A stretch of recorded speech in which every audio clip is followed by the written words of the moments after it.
Em 1989, houve um evento epocal, algo que mudou a história recente da humanidade. Todos vocês sabem, a queda do Muro de Berlim. Ou seja, para todos os efeitos, o que aconteceu na prática? O que aconteceu é que o comunismo real, o socialismo real, o marxismo real desapareceu. Pareceu uma vitória do capitalismo, não é? Pareceu uma grande vitória de dois homens, dois grandes homens do século XX. O presidente Ronald Reagan, dos Estados Unidos, e o Papa João Paulo II, que, se vocês forem olhar um pouco na história, não é? Que quanto mais a gente se afasta daquela data, mais claro fica o que é que realmente aconteceu. Houve realmente uma colaboração entre o Vaticano e os Estados Unidos num esforço de trazer abaixo o comunismo, não é? O Papa João Paulo II vinha de um país comunista. Ele sabia o que era o comunismo. Ele sabia o que era a opressão de um Estado totalitário.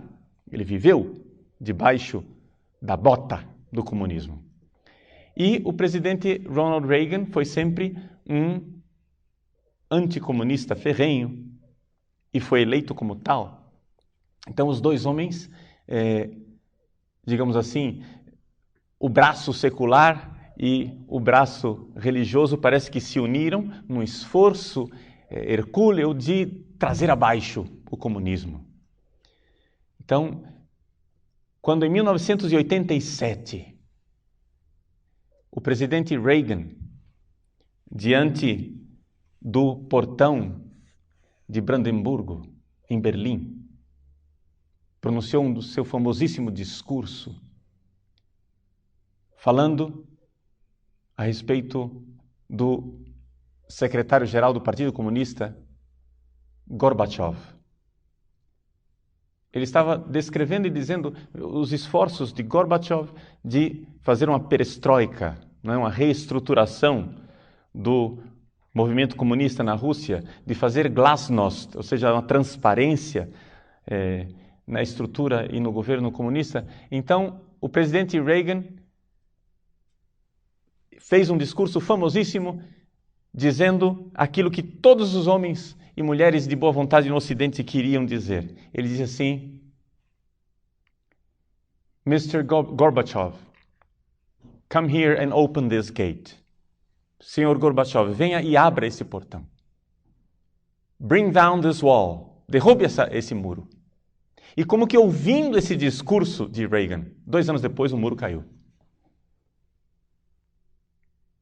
Pareceu um grande triunfo do capitalismo, um grande triunfo, portanto, dos valores tradicionais do Ocidente, um grande triunfo da luta do Papa João Paulo II para fazer com que o comunismo caísse na sua terra e em outros lugares.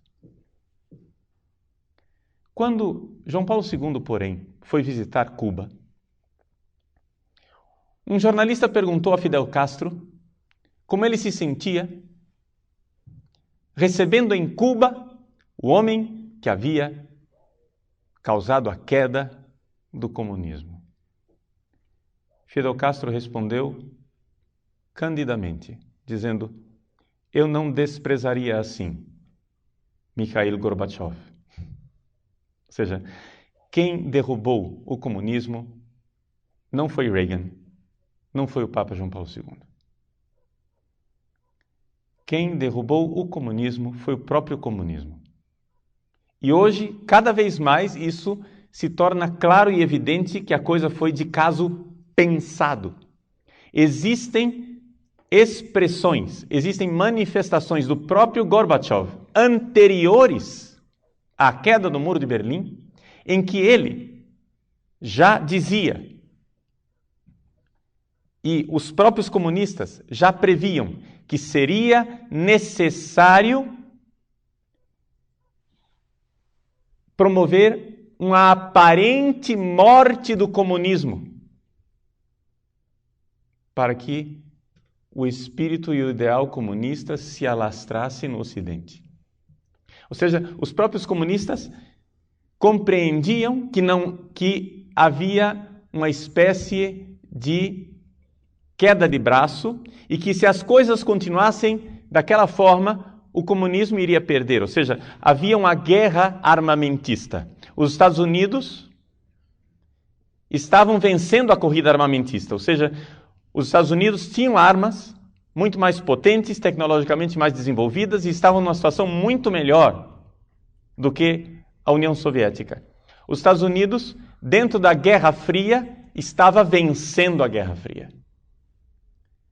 Estava vencendo a batalha militar. Mas os comunistas não estavam mais fixados numa batalha militar. Já há décadas que os comunistas já haviam percebido que o caminho não era o caminho militar, o caminho era o caminho cultural. Como é que surgiu isso?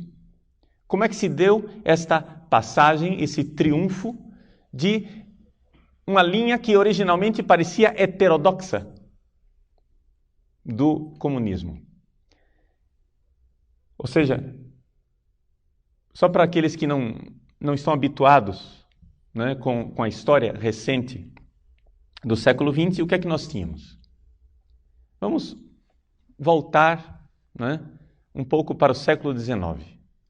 Vamos começar, né, para que vocês saibam as raízes distantes, e aí vamos trazendo essa ideia para você acompanhar um pouco da história. Todo mundo já ouviu falar de Karl Marx. E qual é a ideia de Karl Marx? A ideia de Karl Marx é a seguinte.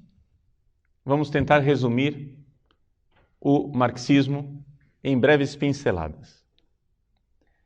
A sociedade que está aí é uma sociedade injusta que explora o trabalhador. O trabalhador, para Marx, ele chama com o nome de proletariado, os proletários. E é necessário que nós, através de um método revolucionário, e revolução para Marx, muito claramente, é revolução armada, é necessário que através de uma revolução, nós, classe trabalhadora, tomemos posse do governo para implantar uma ditadura do proletariado. Através de uma luta de classes, o proletariado vai tomar posse, não é, dos meios de produção, do governo, etc. E então, quando os trabalhadores tomarem posse, eles implantarão uma ditadura, e esta ditadura será simplesmente uma ponte, uma passagem, um momento temporário para uma sociedade que no final será justa, sem classes e, no fim das contas, sem governo.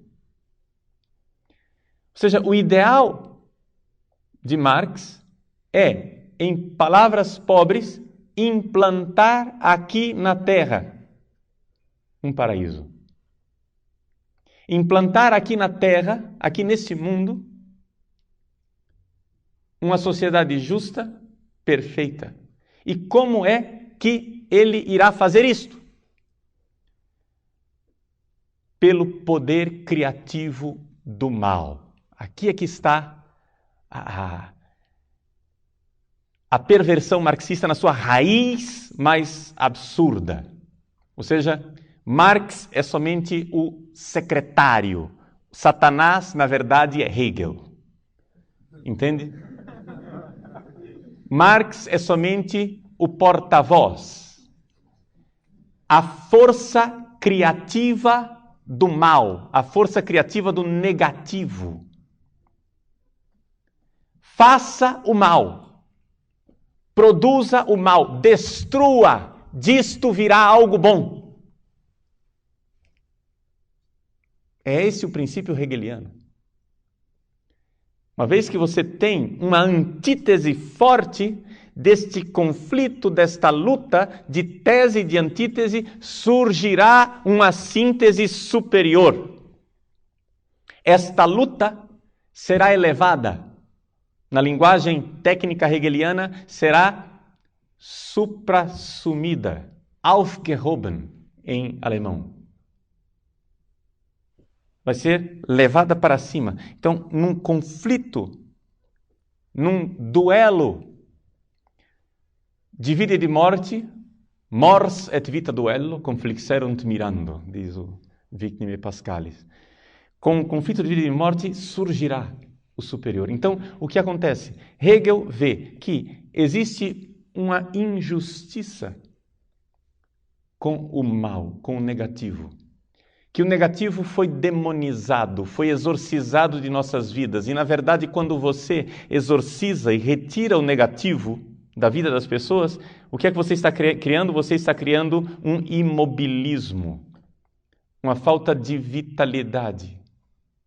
Então, Hegel traz para dentro da filosofia aquilo que já era enxergado, já era visto pela arte, pelo romance, pelos satanistas. Se vocês forem ler o Fausto de Goethe, já ouviram falar de Goethe, né? Fausto, a peça de teatro. Numa das cenas iniciais, Mefistófeles, o demônio, aparece para Fausto e se identifica. Ele quer saber quem é você, o demônio, Satanás. E ele diz: eu sou aquela força do mal que sempre produz vida. Compreende isso? O mal produz vida. Pelo menos é isso que o mal diz de si. Não estou dizendo que isso seja verdade. Estou dizendo que essa é a propaganda que ele faz de si. Ou seja, existe criatividade no mal, existe vitalidade no mal. Você dê asa à maldade e vai acontecer algo de bom. Hegel coloca isso na filosofia, na sua dialética. Marx leva isto à prática, à praxis. Marx passa da teoria hegeliana para a praxis. Uma praxis política em que matar, destruir, hostilizar a civilização, trazer abaixo a ordem, irá produzir uma ordem superior. Este é o princípio que vocês não devem se esquecer, porque ele governa a vida de muitos sacerdotes e, permitam-me dizer, até mesmo bispos dentro da Igreja Católica hoje. Não que eles tenham estudado isso, gente, porque isso daqui, deixa eu dizer para vocês, qual é a missão da vida do Padre Paulo Ricardo? É colocar notas de rodapé naquilo que todo mundo faz automaticamente sem saber de onde vem, entendeu? Eu só quero dizer para você o seguinte: ouvindo essa série de palestras, no final dessa série de palestras você vai ter uma decisão. Eu não vim aqui fazer sua cabeça. Depois dessa série de palestras você vai ter que decidir se você será um bom teólogo da libertação competente, sabendo todo o trabalho de destruição que você tem que fazer dentro da igreja,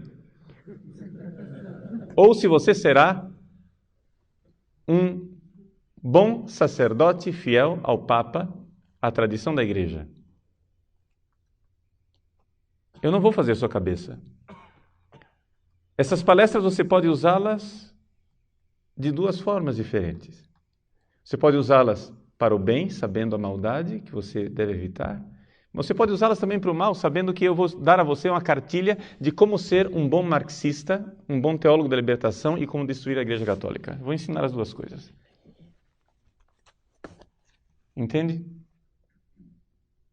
Você não está aqui para um padre fazer uma lavagem cerebral em você. Você será um homem livre, terrivelmente livre, dramaticamente livre, perigosamente livre. Mas é preciso que você, desde o início, enxergue isto, para que você saiba distinguir em que time aquela pessoa está jogando. Dentro dessa história da revolução cultural dentro da igreja, dentro da história da teologia da libertação dentro da igreja, o que vocês têm que entender, meus queridos, é o seguinte: nunca julguem uma pessoa pela propaganda que ela faz de si mesma. Não julguem o padre Paulo Ricardo pelo que ele diz de si. É claro que as pessoas vão sempre falar coisas boas de si mesmos. Entendeu? Eu não vou chegar aqui e começar a falar mal de mim. Eu vou fazer propaganda daquilo que eu estou dizendo, senão eu não gostaria que você... Assim, eu gostaria que você abraçasse o que eu estou dizendo. Se eu estou aqui é para convencer você. Entende? Eu não estou aqui dizendo, olha, eu não quero que você jogue no meu time, eu não quero que você se convença do que eu estou dizendo. É evidente que se eu estou aqui, eu estou porque eu tenho uma opinião, eu estou muito convencido de que esta opinião é o caminho correto. Eu, admiravelmente, estou sempre de acordo comigo e gostaria de ensinar vocês e gostaria que você estivesse de acordo comigo. Mas eu não vou lavar a sua cabeça. Entende isso? Você será livre. É evidente que eu quero mudar a sua cabeça. Então, cuidado. Eu vim aqui para mudar a sua cabeça.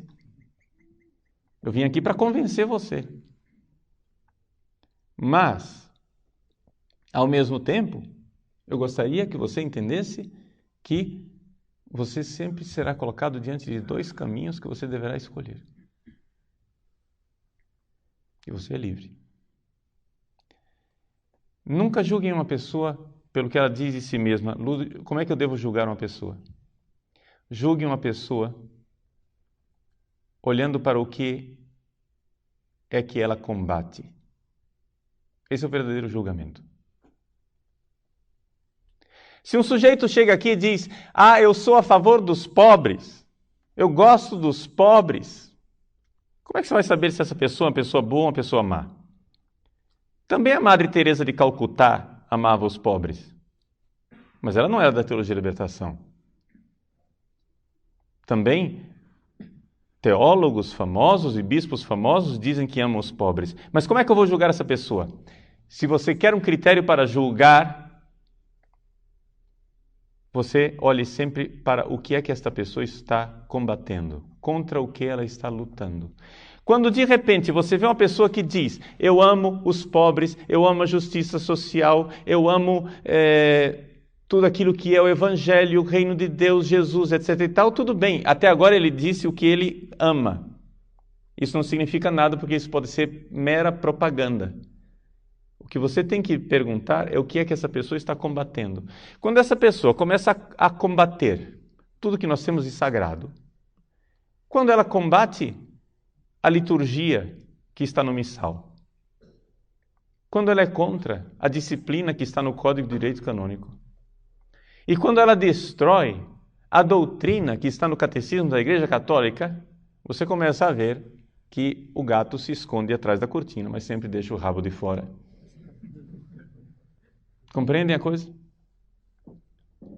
Porque como é que pode ser uma pessoa tão boa, que ama as coisas de Jesus, mas quando na sua diocese ou na sua paróquia fazem uma missa de zumbi, trazendo a mãe de santo para o altar, oferecendo pipoca, charuto e pinga, fazendo danças de candomblé na frente do altar. E essa pessoa não combate isso, muito pelo contrário. Você chega e diz: escuta, pelo amor de Deus, vamos acabar com isso. Olha que escândalo, escândalo, essa missa profanou a Eucaristia, isso foi uma profanação da Eucaristia. Diz: não, nós temos que ser tolerantes, é a diversidade cultural, nós temos que ter inculturação.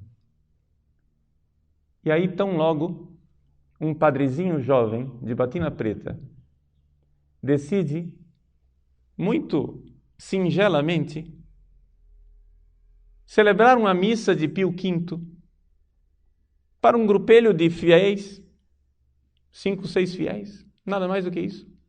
Esta pessoa desaba contra este pobre sacerdote, como se ele estivesse cometendo um crime de lesa majestade e como se estivesse fazendo a maior profanação eucarística da história da igreja, ameaçando suspensão, transferência e todo tipo de punição, porque o sujeito cometeu o crime de querer celebrar a missa que a igreja celebrou durante 5 séculos e que santificou tantos homens.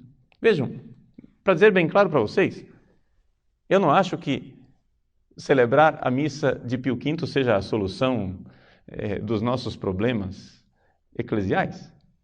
Entende? Eu, como todos vocês, celebro diariamente a missa de Paulo VI, muito tranquilamente. Mas só exemplificando como é possível que um sujeito que diz que ama a Deus, que serve a igreja, desata toda a fúria infernal contra uma coisa santa como é a missa de Pio V, mas permanece como um impávido colosso diante de uma profanação como é uma missa de zumbi.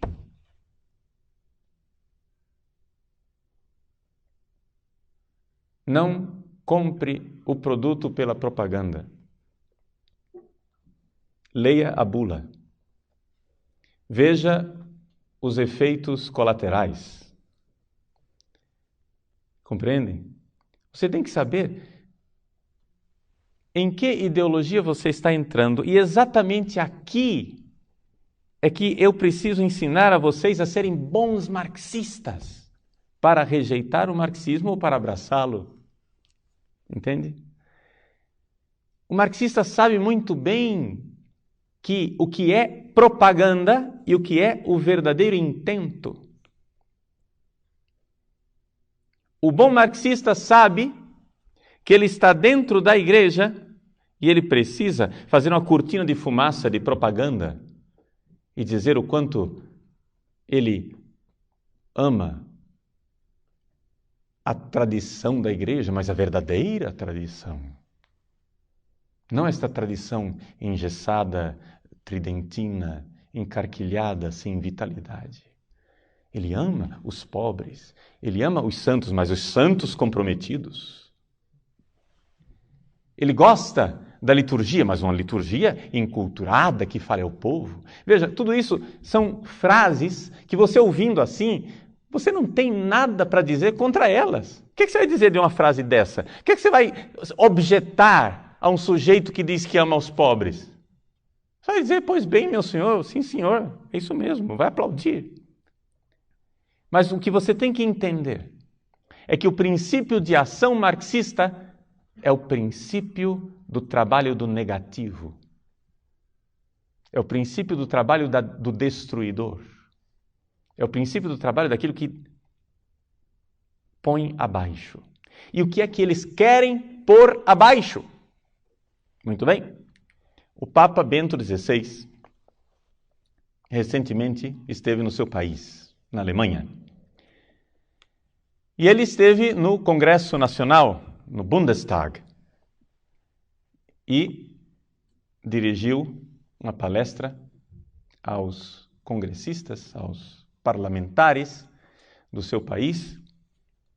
Aliás, palestra na qual ele foi efusivamente, longamente aplaudido. Você pode ver o vídeo, está à disposição no site do Vaticano, dia 22 de setembro, viagem apostólica à Alemanha. Ele foi efusivamente aplaudido de pé pela Assembleia inteira, exceto por uma área da Assembleia onde havia bastante cadeiras vazias, sinal de congressistas que não foram, que se recusaram a participar, e os poucos que foram daquele partido lá participar ficaram de braços cruzados, enquanto todos os outros aplaudiam o Papa e aplaudiam ostensiva e longamente. Né? Muito bem. Nesse discurso, o Papa, nas palavras conclusivas, disse o seguinte: a cultura da Europa nasceu do encontro entre Jerusalém, Atenas e Roma. Do encontro entre a fé no Deus de Israel, Jerusalém, a razão filosófica dos gregos, Atenas, e o pensamento jurídico de Roma. Este tríplice encontro forma a identidade íntima da Europa. Na consciência da responsabilidade do homem diante de Deus e no reconhecimento de sua dignidade inviolável do homem, de cada homem, este encontro fixou critérios do direito, cuja defesa é nossa tarefa neste momento histórico. O Papa está dizendo que nós temos que defender estas três grandes colunas da cultura ocidental: a fé cristã, o direito romano e a filosofia grega. Por quê? Porque existe um movimento revolucionário que quer trazer abaixo estas três colunas. E, aliás, não quer trazer abaixo, está derrubando estas três colunas. Ou seja, as três colunas já estão no chão, em frangalhos. E nós o que precisamos fazer é reerguê-las. Então aqui está o grande conflito, a grande batalha cultural, a grande guerra cultural. Esta guerra cultural que se expressa na destruição destas três colunas básicas da cultura ocidental. Ou seja, do legado de Jerusalém, de Atenas e de Roma. O Papa professa publicamente de que lado ele está. Nós iremos nesses dias estudar quem é o outro lado.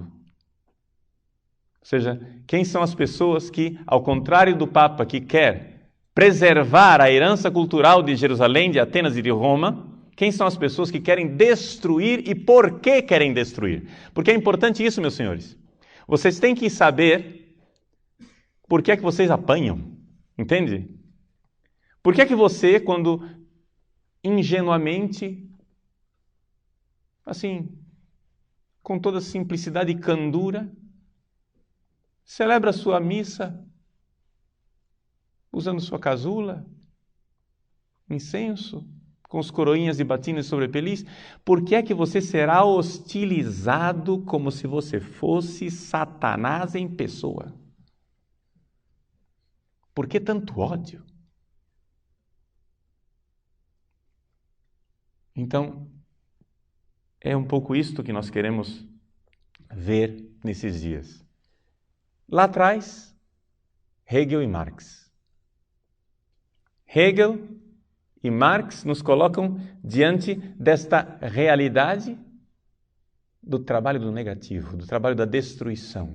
É necessário destruir. Hegel quer, através do trabalho do negativo, do trabalho da destruição, trazer abaixo uma ordem e um sistema que ele diz está oprimindo o trabalhador, está oprimindo o proletário.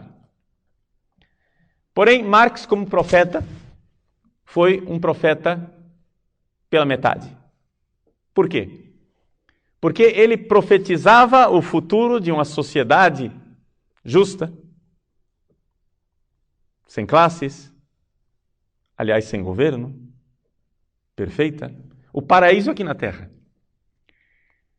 Só que ele previa que isto iria acontecer através de uma revolta dos trabalhadores. Nota de rodapé, diga-se de passagem que ele sabia perfeitamente que isso não era verdade. Ele, inclusive, falsificou os dados das pesquisas. Ele vivia na Inglaterra, foi fazer pesquisas a respeito da situação dos trabalhadores a partir dos dados dos Blue Books do governo britânico, e ele, falsificando os números, disse: vejam, a situação dos trabalhadores é insuportável, eles irão explodir numa revolta. Ele sabia perfeitamente que as coisas não eram do jeito que ele estava pintando. Marx é, além de pseudo-profeta, é um mentiroso e um sujeito intelectualmente desonesto. Tá? E não há dúvida nenhuma nisso. Agora, ele previa que então os trabalhadores iriam sofrer tanto debaixo da pressão dos capitalistas, dos burgueses, que a panela de pressão iria estourar.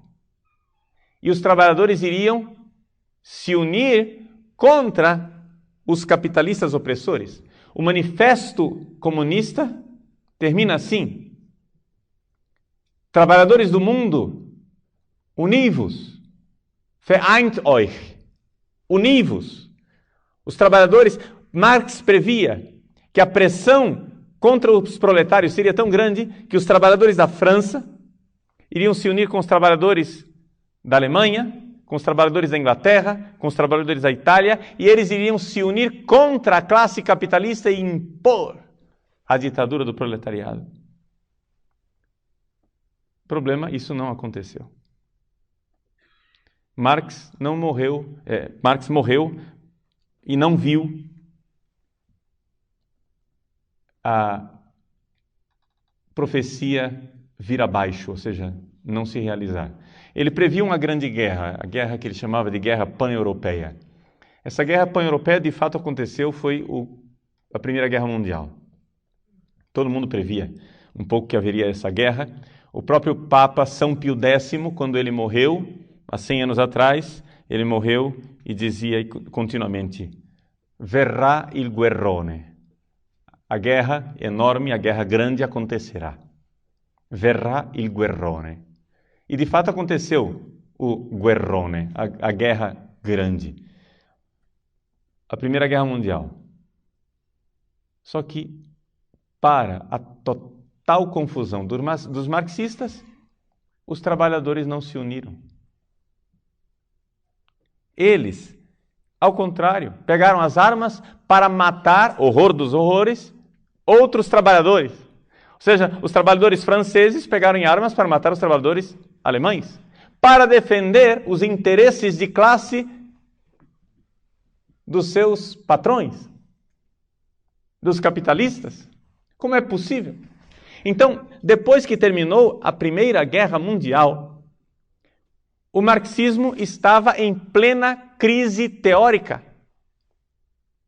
Como era possível que os trabalhadores estivessem tão alienados? Como era possível que os trabalhadores, que deveriam ter, conforme a análise de Marx, uma consciência de classe e defender os direitos da sua classe, como era possível que eles agora pegassem armas para matar outros trabalhadores e defender os interesses dos seus patrões? Quem foi que alienou os trabalhadores dessa forma? Essa é a grande pergunta. Um pouco da resposta o próprio Marx já havia identificado. Quando ele diz aquela famosa frase de que a religião é o ópio do povo. Já ouviram essa frase vocês, né? A religião ópio do povo quer dizer o quê? Você está sofrendo. Os métodos anestésicos da época não eram muito eficazes. O ópio foi uma grande descoberta.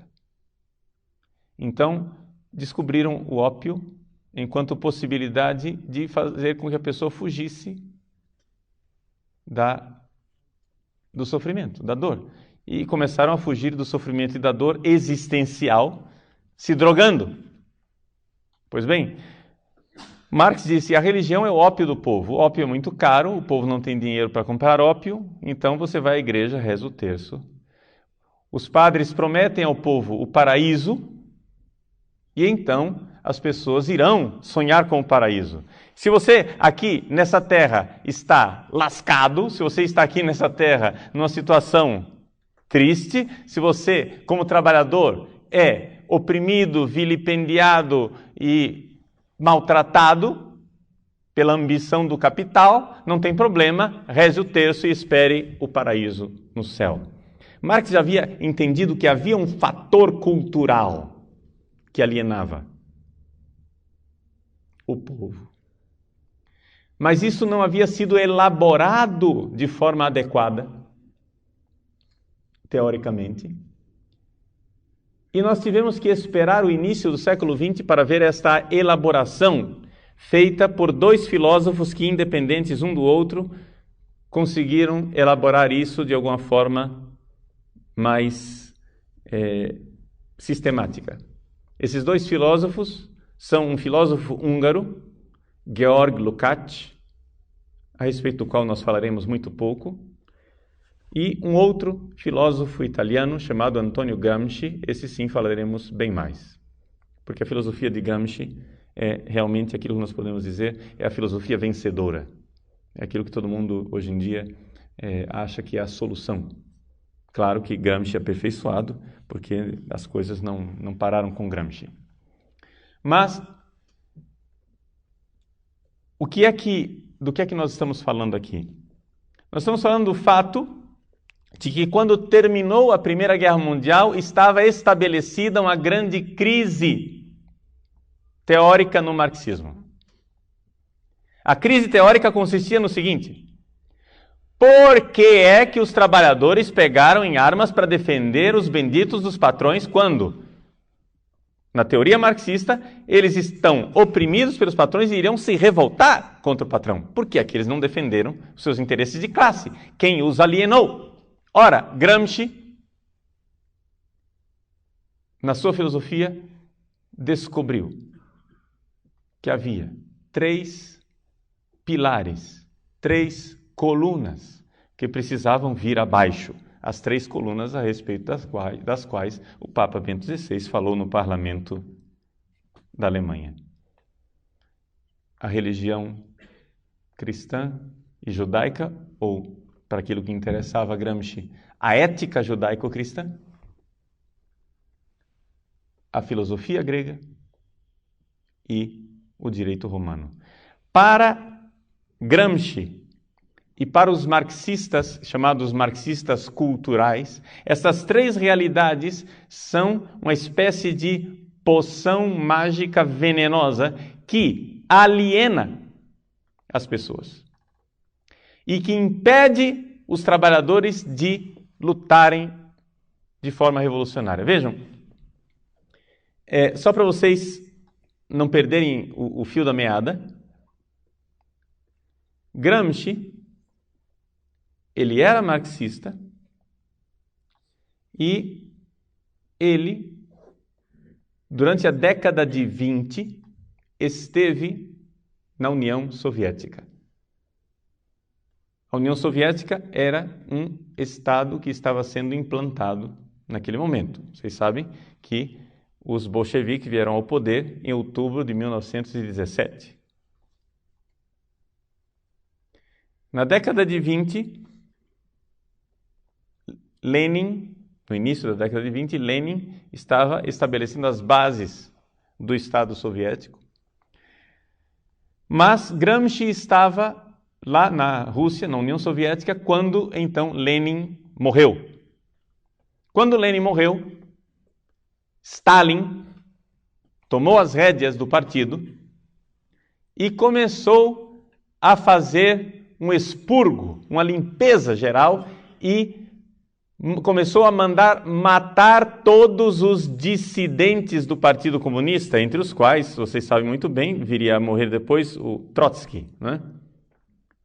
Seria morto, ou seja, ninguém matou mais comunista na história da humanidade que os próprios comunistas, tá? Para vocês entenderem isso. Comunista é um sujeito que não aceita muita dissidência. Eles se unem enquanto estão lutando. Quando eles chegam ao poder, começam a eliminar os adversários internos do partido. Então, o que acontece? O Stalin começou a fazer uma limpeza. E o clima de terror que havia na União Soviética era tal que, por exemplo, vocês terem ideia, quando Stalin chegava numa reunião do Comitê Central do Partido, as pessoas começavam a aplaudir e ninguém parava de aplaudir com medo de ser o primeiro a parar de aplaudir. Aqueles aplausos duravam uma eternidade. Para vocês entenderem o clima de terror que havia dentro do próprio Partido Comunista. Esse é o tipo de situação. Todo mundo aplaudindo lá o cara e ninguém parava. Quem vai parar de... Para você primeiro, eu não. Não, porque ele está olhando. Continua aplaudindo, sorria. Mas escuta, ninguém vai desistir? Não, já estou com a mão doendo, não tem problema, continua, sorri. Entende? Por quê? Porque o sujeito era um carniceiro. Mandava matar mesmo. Ele mesmo dizia, não é possível fazer um omelete sem quebrar os ovos. Ou seja, é necessário matar. É a força do negativo. Compreendem isso? A força do negativo. Destrua, odeie, ponha abaixo, surgirá o paraíso. Vejam que existe algo de satânico nesse tipo de pensamento. Odeie e virá o bem. Mate e virá a vida. Crie o caos e virá a ordem. Como é possível crer nisso? E, no entanto, eles creem. E, no entanto, há pessoas dentro da igreja que fizeram disso um estilo de vida. Um estilo de vida. Que creem profundamente que quanto mais elas forem devassas, quanto mais elas profanarem o celibato, quanto mais elas conseguirem destruir a sexualidade e a moral tradicional, mais elas estão promovendo o amor. Existem pessoas dentro da igreja que creem que quanto elas mais caluniarem, quanto elas mais destruírem a carreira dos outros, quanto mais elas armarem cama de gato para os outros, quanto mais elas forem cruéis, verdadeiros, caluniadores, usando todo tipo de mesquinharia política, todo tipo de desonestidade, elas creem que estão implantando o reino de Deus. Existem pessoas que pensam assim. Existem pessoas que pensam que quanto mais elas criam desordem e profanam o que há de sagrado, elas estão promovendo a causa de Deus. Pode ser que essas pessoas nunca tenham lido Marx, Lenin e Stalin, mas elas vivem desta apostila, desse pensamento, desta mentalidade, deste frônema, dizem os gregos. É uma forma de pensar. E nós, nesses dias, vendo e explorando um pouco as raízes disso, vamos entender como é que se chega a isso. Como é que uma pessoa chega a ser assim, dentro da igreja, celebrando missa todo dia. Pois bem, Gramsci, então, compreendeu que era necessário destruir, era necessário trazer abaixo a cultura ocidental. Mas não que não haveria solução pelo caminho stalinista. Gramsci abominava o regime de força e de terror que Stalin havia implantado. Gramsci acreditava o seguinte, que a cultura europeia, com aquelas 3 colunas, a ética judaico-cristã, a filosofia grega e o direito romano, precisava ser implodida. Mas implodida como? Lentamente, anonimamente, gradualmente. Então, gente, essas coisas, na técnica gramsciana, nada pode ser ostensivo. Tudo deve ser disfarçado. Você deve subministrar o veneno ao paciente e ele deve tomar aquilo todos os dias espontaneamente, achando que é remédio. Compreende?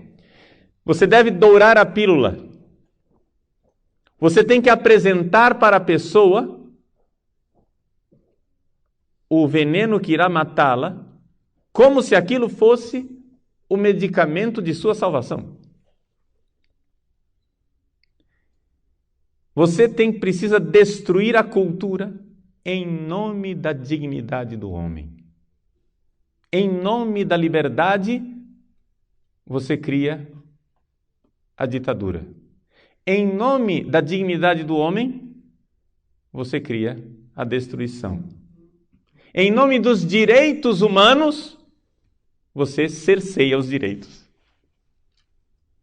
E é isso que é o caminho gramsciano.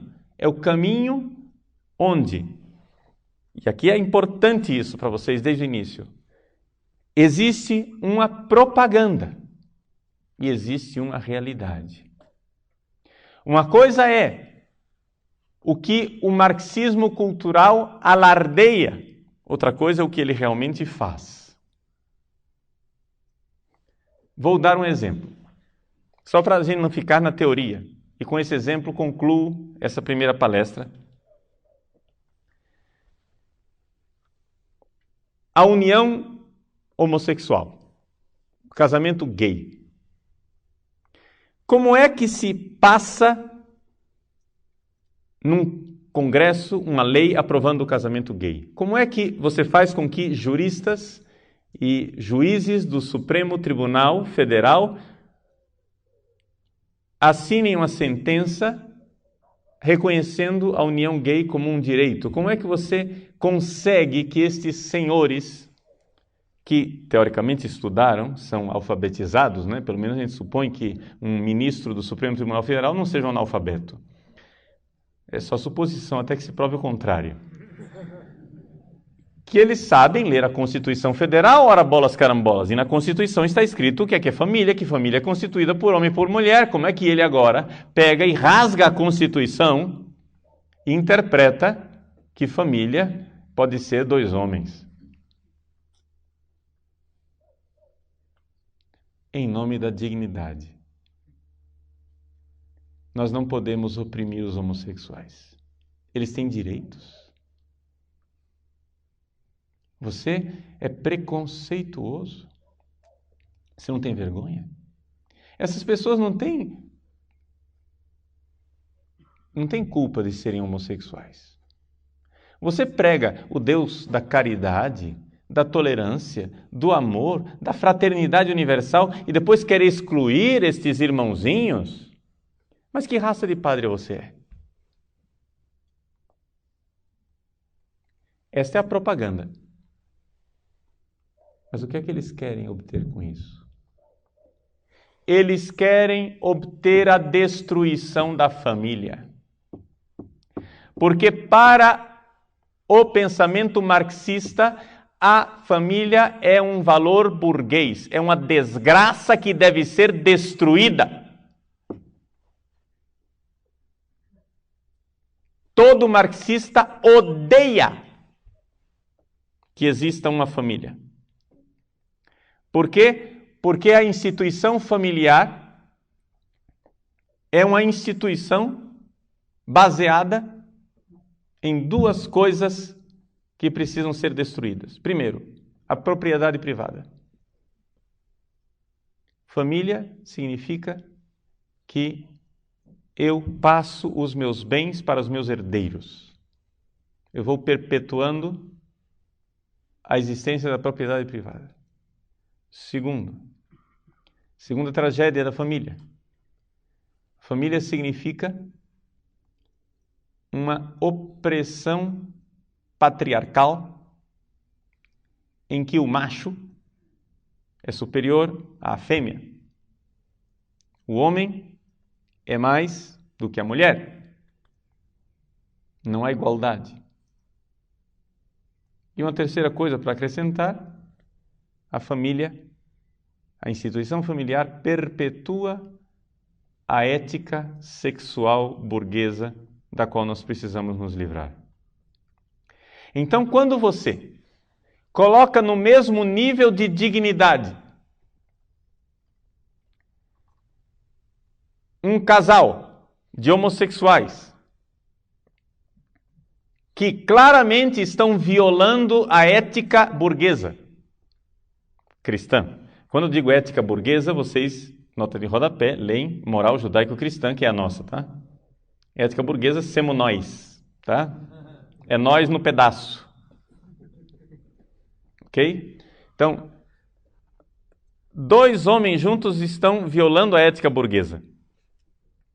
Dois homens juntos estão violando o patriarcalismo machista, chauvinista ocidental. Dois homens juntos estão violando a perpetuação da transmissão da propriedade privada, porque, não sei se vocês já notaram, homens não produzem filhos. Não há herdeiros. Não há herdeiros. O que é que eles querem? A propaganda é a dignidade do gay. Mas não existe movimento político-cultural na história da humanidade que tenha matado mais homossexuais do que o comunismo. Perguntem aos cubanos quantos homossexuais foram levados ao paredão para serem fuzilados. Perguntem na antiga soviética quantos homossexuais foram levados aos gulag, aos campos de trabalho forçado.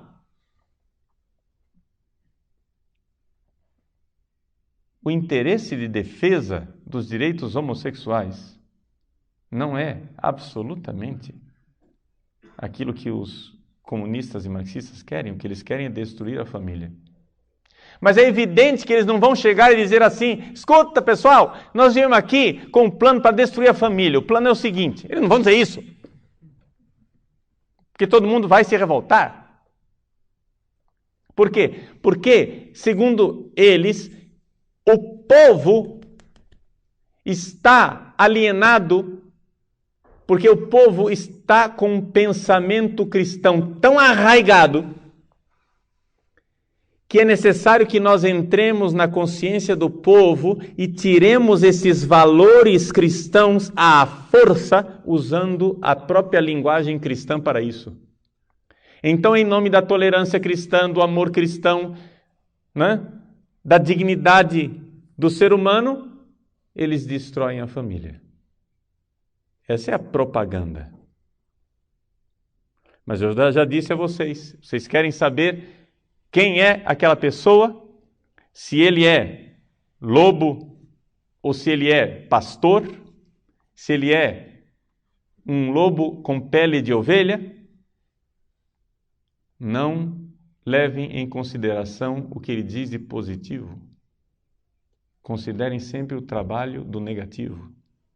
Contra o que é que ele está lutando? O que é que ele está destruindo? O que é que ele está pondo abaixo? Aí vocês saberão o que é uma pessoa. Então, nessa primeira palestra, nós colocamos um pouco uma visão panorâmica daquilo que é o movimento do marxismo cultural. O movimento do marxismo cultural, ele parte da realidade de que Marx quer implantar uma sociedade nova, um paraíso aqui na Terra. Mas os meios precisam ser os meios culturais, diz Gramsci. Somente através da luta cultural é que nós conseguiremos implantar a nova sociedade e o novo mundo. Por quê? Porque os métodos antigos da Força Armada, os métodos da Revolução Armada de Lenin e de Stalin não deram certo.